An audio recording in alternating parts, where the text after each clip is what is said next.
Hello YouTube and welcome to another edition of the Gravestone Pros here at North Country Memorials. It's going to be a good day. I'm going to go out to the cemetery and disprove, are we using lithrochrome on our stones? You know we're not, but I'm going to prove it. I had a couple comments about it, so we're going to talk about that a little bit today. Come along, it's going to be a good one.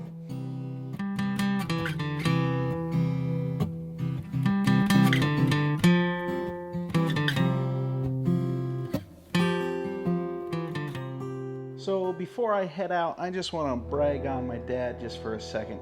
So this card here is from a customer and actually a cemetery lady around us. And the other day she stopped in and she had trouble reaching the top of her back hatch to close it. And my dad saw that, and so he ran in and he grabbed a big piece of dowel that he's been using as poles to move monuments around. He grabbed that and took it in, put a hook on it and stuff for her so she could reach up and grab it and pull it down.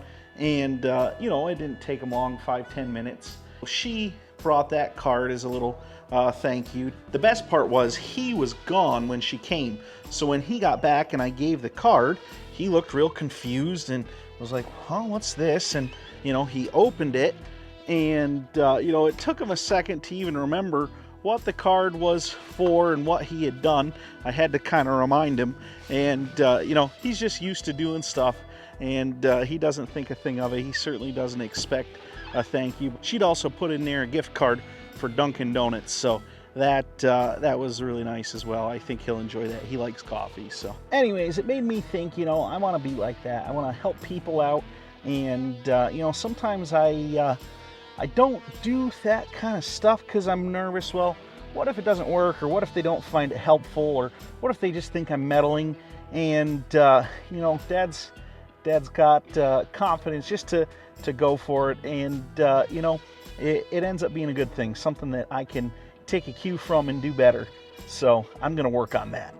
Heading to the cemetery. You can see there's some beautiful leaves. A lot of them are starting to go now, but there's still a few left. This tree right here on the left coming up, this red, man, I just love that red color. That is probably one of my favorites this time of year, is the reds. I just absolutely love them. Anyways, we're going to head to the cemetery here and take a look at the stone we set in last week's video. I had some questions about, is that lithrochrome, or are you sure there's no lithrochrome on that? So I've got with me here a bottle of water, and if it was lithochromed, it will not change when you spritz the water on it. It will stay consistent. But this one, we did not do any litho, so you will be able to see the difference, and you'll be able to see it get wet right away.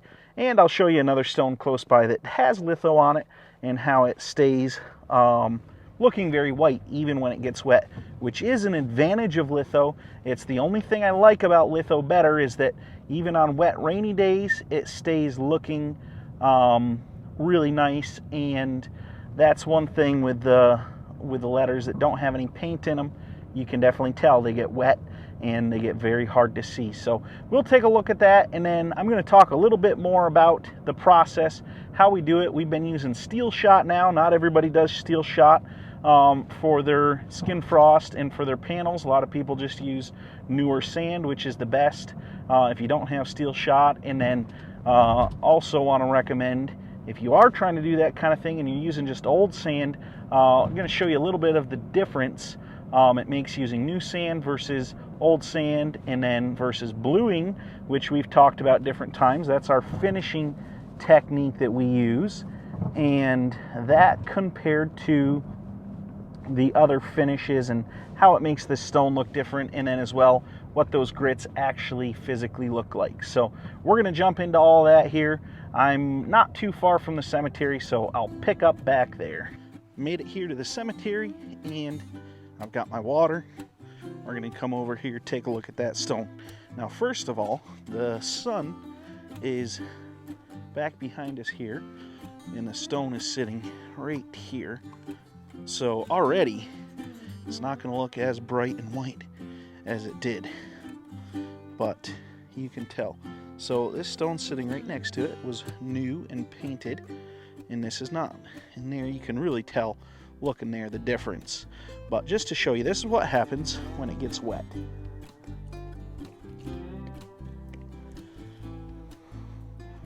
So that left side you can see. Now, if I do the same thing on this stone, we'll just pour a little water. Doesn't change. And that is, in my opinion, the only advantage of the lithrochrome is that it doesn't do this on rainy days. So we'll take and just get any extra dust off of here. There. You can see there's still a little light spot there, but the rest is all pretty well dark, and that's what happens. Just wanted to show you that is the difference between when you use lithrochrome and when you have just steeled or frosted.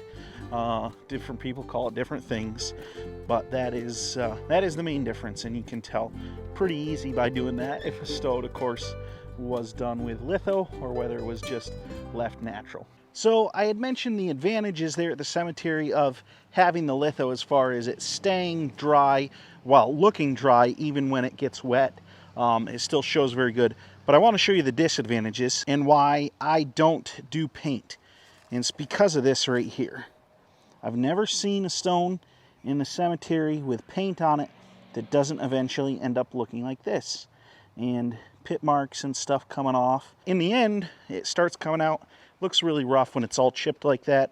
So that's why I don't use the paint. Back in my shop here, and I want to come and grab some of our different grits so I can show you the difference between steeled, frosted, and blued, and kind of what we're using to achieve those different things. I was going to try and show you, and I was going to do a little sample piece up. That will have to be a video for another week because I just did not have time to work on that. Ended up being a busy week. We'll look at the actual effects and maybe a part 2 next week. Got 4 different mediums here, and these 3 here are actually the same. These are all aluminum oxide.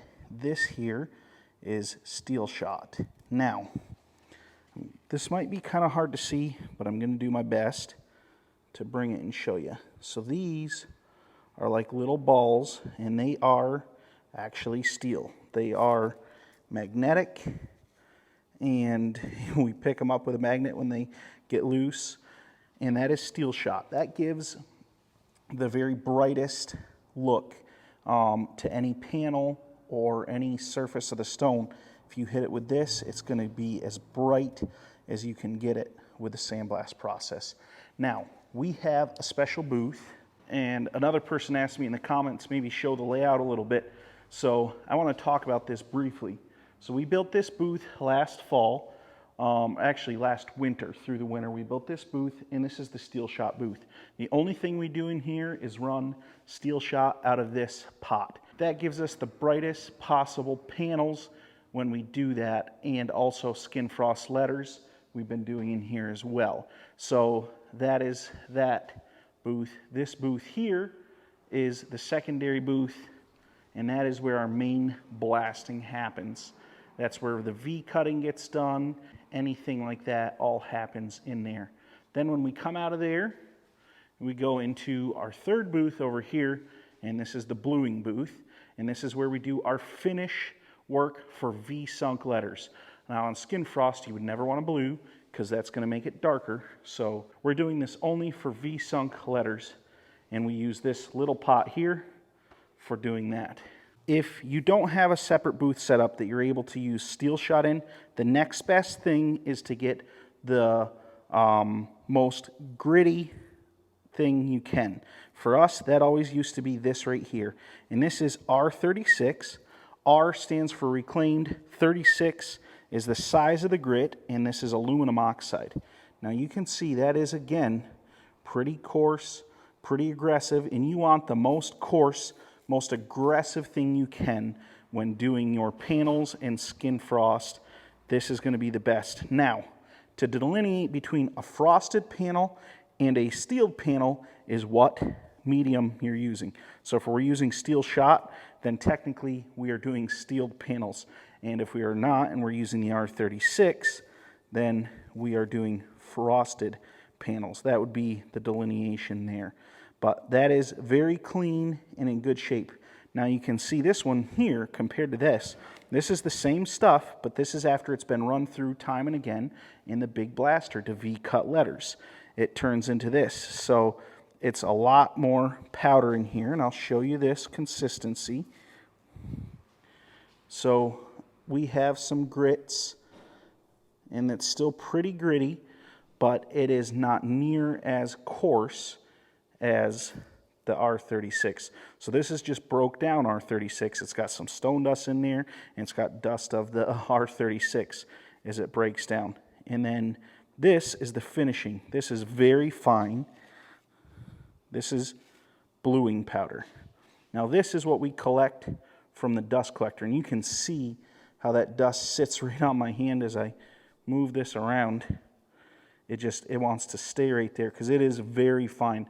So it clings to stuff, and this fine dust is on stuff. You want to try and get as much of it out of the air as you can. That's why we have dust collector, because you don't want to be breathing this stuff in. But this is the fine dust that you see in the shop and stuff, and that is what we use to blue with. Very, very fine. As you kind of smear these, you can kind of see the difference, how much more gritty this is than that. And as I spread it, you can see kind of the darkness. But then, of course, as I spread this, you can tell so much darker. And then this is just plain a whole nother animal because it's the steel shot. So that wraps up what I want to say about the sandblast grits in medium. I was really hoping to get something put together so I could show you what it's going to look like. I'm working on a sample piece using a square tile, and that will have to be a video maybe for next week. I'll get into that a little bit more. Just took a long time as I was putting it together, trying to decide what I wanted to do. So I thank you guys so much for coming. I hope you enjoyed this content. I hope it was educational, and especially I hope it was entertaining for you guys. We are getting so close to the 1,000 subscriber mark. This week I was looking as I hit 950, 951, 952, and 53. Allen Datagraph, we use their cutters. I saw they subscribed this week, so that was kind of cool. Happy to see you guys around. So thankful for all of you guys that are subscribed, and I really appreciate the support of the channel. We will see you all next time.